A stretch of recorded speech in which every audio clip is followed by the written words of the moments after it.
لا حول ولا قوة إلا بالله العلي العظيم. أعوذ بالله من الشيطان الرجيم. بسم الله الرحمن الرحيم. قال مولانا امام الصادق علیہ السلام: من اراد اللہ به الخیر قذف فی قلبه حب الحسین وحب زیارته. ناظرین کرام، السلام علیکم ورحمۃ اللہ وبرکاتہ. سب سے پہلے سرکار امام زمانہ عجل اللہ تعالیٰ فرجہ الشریف اور آپ تمام عزاداروں کی خدمت میں اربعین حسینی کی تعزیت پیش کرتے ہیں. مختصر سی گفتگو کا ٹاپک اور عنوان 1442 ہجری کا اربعین حسینی اور ہم. اس موضوع پر گفتگو کرنے کے لیے میں نے امام جعفر صادق علیہ السلام کی ایک حدیث کا سہارا لیا ہے، جس میں آپ فرماتے ہیں کہ اللہ جس کے ساتھ نیکی کا ارادہ کرتا ہے اس کے دل میں حسین کی محبت اور حسین کی زیارت کی محبت ڈال دیتا ہے، اور اس محبت کی تڑپ کو اور اس محبت کے اثر کو بخوبی اس سال اربعین حسینی میں دیکھا جا سکتا ہے.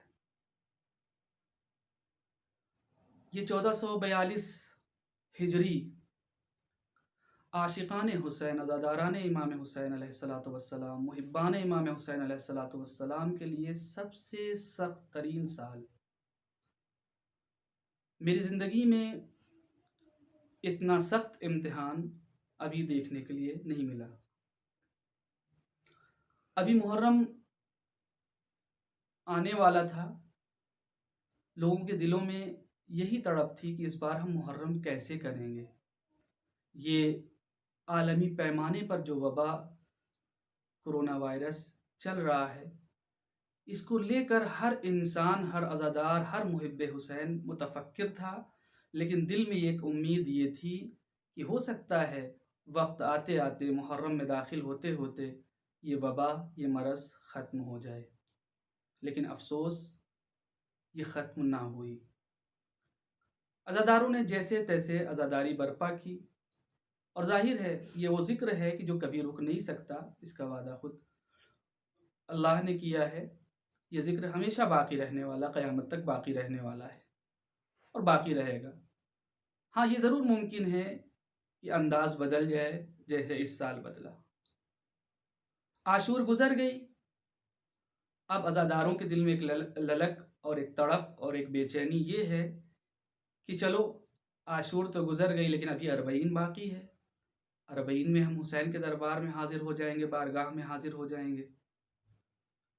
رفتہ رفتہ اربعین کے ایام قریب آتے رہے، اور اب یہاں تلک اب سے 4 یا 5 دن اربعین حسینی میں بچے ہیں.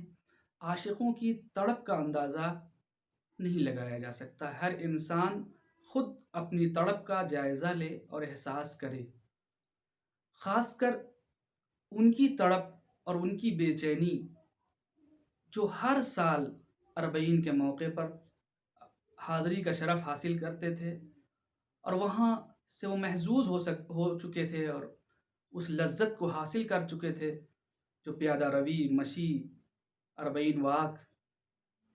تو ان کی تڑپ کا ایک الگ ہی عالم ہے.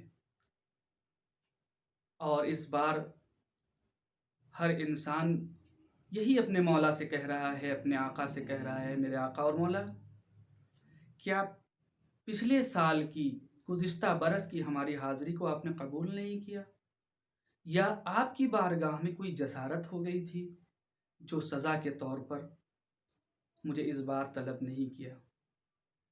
میں عزاداروں کی خدمت میں عرض کروں گا، یقیناً تمہاری محبت کا یہ تقاضا ہے کہ اس طرح سے تڑپو. تمہاری محبت کا یہ تقاضا ہے کہ اسی طریقے سے بے چین ہو اپنے امام کے بارگاہ میں حاضر ہونے کے لیے. لیکن ضروری نہیں ہے کہ یہ گناہ کی سزا ہو سکتا ہے یہ ہماری محبت کا امتحان بھی ہو. کہ کہیں ایسا تو نہیں ہے کہ تم اگر کربلا نہیں آ پا رہے ہو تو ہمیں فراموش کر دو، ہمیں بھول جاؤ، ہمارے مقصد کو بھلا بیٹھو. تو ہمیں عمل کے ذریعے سے اس ثبوت دینا ہے میرے مولا و آقا वबा, मरज़, सरहदें आप की क़ुर्बत में हायल नहीं हो सकती हैं। आप हमेशा हमसे करीब थे, हैं और रहेंगे। ये अमल के ज़रिए से मौला को बताना है। उसके बाद जो अहम पैगाम देना है आपकी खिदमत में, वो ये कि यकीनन एक बड़ी तादाद अरबईन हुसैनी से महरूम है। जो अभी हालिया ख़बरें मौसूल हुई हैं, शायद कुछ मुल्क के लोगों को और एक महदूद तादाद में इजाज़त मिली है, लेकिन अक्सरियत तड़प रही है, नहीं जा पा रही है। तो मैं कहूँगा तुम्हारी तड़प बजा है, लेकिन नाउम्मीद ना हो। इंशाअल्लाह जल्द ही ये वबा ख़त्म होगी और तुम अपने आका की बारगाह में ज़रूर पहुँचोगे। लेकिन जो लोग नहीं जा पा रहे हैं तो यकीनन दूर से मौला को सलाम तो करेंगे ही, लेकिन एक अहम चीज़ को मद्देनज़र रखें।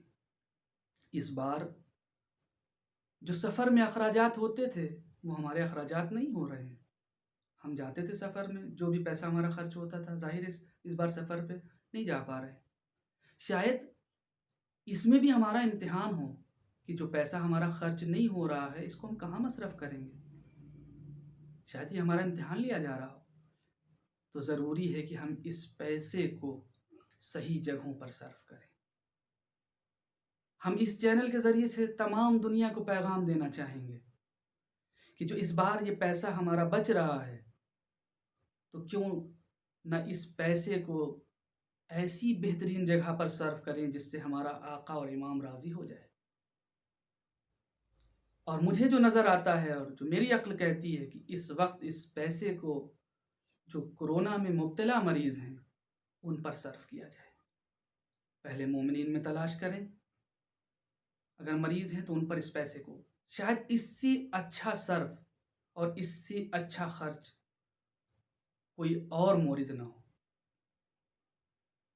अपने महल्ले में देखें, पड़ोस में देखें, अपने पहले सबसे अपने रिश्तेदारों में देखें, कहीं कोई इस मरज़ में मुब्तला तो नहीं है, उस पर खर्च करें।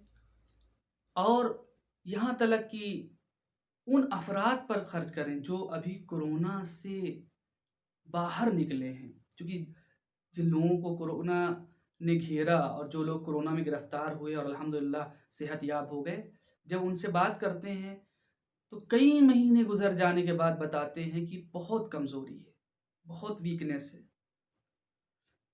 तो हम कोरोना मरीज़ों पर खर्च करें, कोरोना मरीज़ से जो लोग बाहर आ गए हैं, ज़रूरतमंद हैं, अपनी सेहत और अपने जिस्मानी ताकत का ख्याल नहीं रख पाते हैं, तो उनकी इमदाद और कुमक करके उन्हें सेहतयाब और उन्हें ताकतवर बनाने में हम कोशा हों। तो शायद इस पैसे का सही मसरफ़ हो।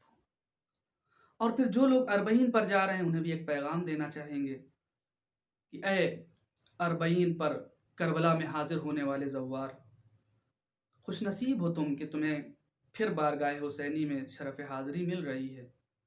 मौला को हमारा सलाम कहना और मौला से कहना अगर उनकी खिदमत में हम गरीबों की तरफ से कोई कोताही हुई हो तो ऐ मेरे मौला और आका हम सबको माफ़ करिएगा। आपसे फ़िराक, आपसे जुदाई हम बर्दाश्त नहीं कर सकते, इसलिए कि हमें मालूम है आप ही ने कहा था कि ऐ परवरदिगार, जिसने तुझे पा लिया उसने खोया क्या, और जिसने तुझे खो दिया उसने पाया क्या। और हम अज़ादार इसी जुमले को इस तरह कहते हैं कि जिसने आपको पा लिया उसने खोया क्या, जिसने तुझे खो दिया उसने पाया क्या। ऐ मौला, अगर ये हमारा इम्तिहान है तो हमें इस इम्तिहान में साबित कदम रख और इस इम्तिहान का ख़ात्मा बिल खैर फरमा। अस्सलामु अलैकुम व रहमतुल्लाहि व बरकातहू।